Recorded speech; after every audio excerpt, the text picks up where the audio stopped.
Hi, everyone. This is Lisa Nichols with Tapping Into Your True Self and author of Surviving the High School Years with Your Sanity Intact, a guide for moms of out-of-control teens.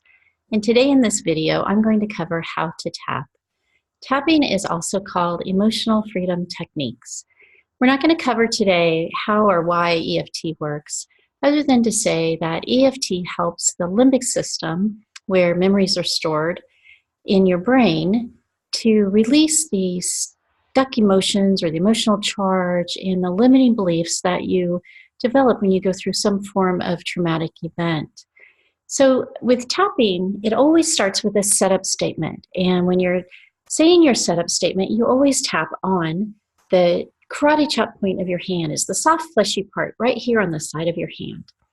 And you can use left or right hand. It doesn't matter when you're tapping.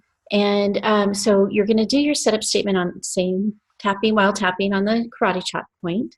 And then the next point I happen to go to is the top of the head. And so you just tap on the top of the head. You can use 3 or 4 fingers or the first 2 fingers. And then we move to above the eye. And it's really just like the center, the inside part of your eyebrow.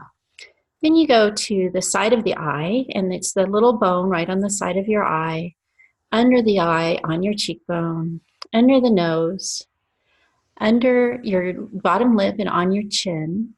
And then you go to your collarbone, and the way to find that spot is to, from your collarbone, just go down about an inch and find the soft spot just below your collarbone. And then I happen to go, you can't really see it here, but the bottom of your ribs. Not every EFT practitioner uses this tapping point. I do. I like to use it because it's the meridian for the liver. And then you go to under your arm, which is right about where a bra strap would fit on a woman. And then another place not all practitioners use, but I do, is the top of your wrist. And it's just right below your wrist bone. And then you flip it over, you do the bottom of the wrist. And then you go back to the top of the head. So the karate chop point is only used one time, and that's when you're doing your setup statements. And then you keep going through that round of tapping. So what do you say when you are doing tapping? The setup statement is always begins with even though. So even though I have this problem, and then you say a statement that identifies that you accept both how you feel and who you are right now. So you're going to say something like, even though I was really embarrassed when my child threw the milkshake at the other kid today at the birthday party, I still deeply love and completely accept myself.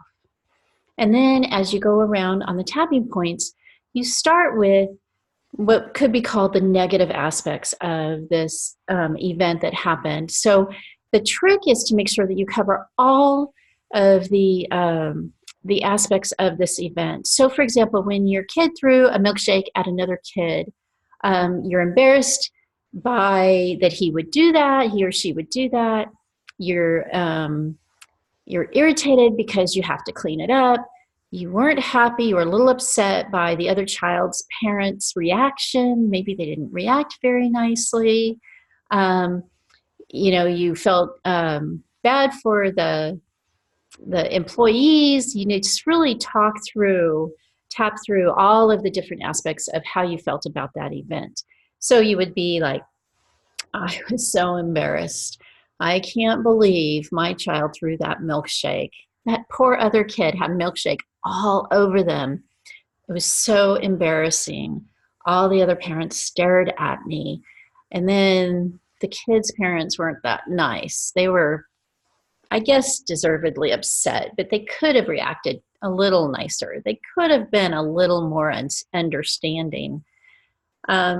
And just keep going on your feelings. I just was so frustrated with my child. They know better, etc. And you really tap through all the different points on your body as you go through these negative aspects. And then at some point, when you feel the emotions start to dissipate, you throw in what we call a reframe, which is basically, how would you like to feel about this event?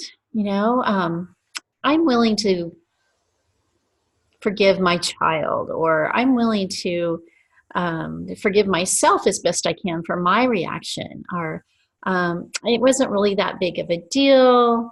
It's just a small thing in my child's life. They're not going to be throwing milkshakes at friends forever. I can release this embarrassment, and you know, I don't need to feel like I'm a bad parent.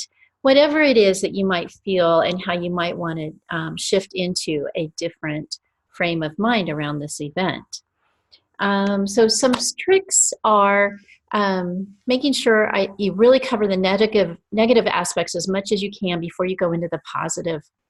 I know a lot of modalities like law of attraction and all that really want you to focus on speaking the positive, and affirmations are wonderful, but EFT works best when you really cover the negative aspects first.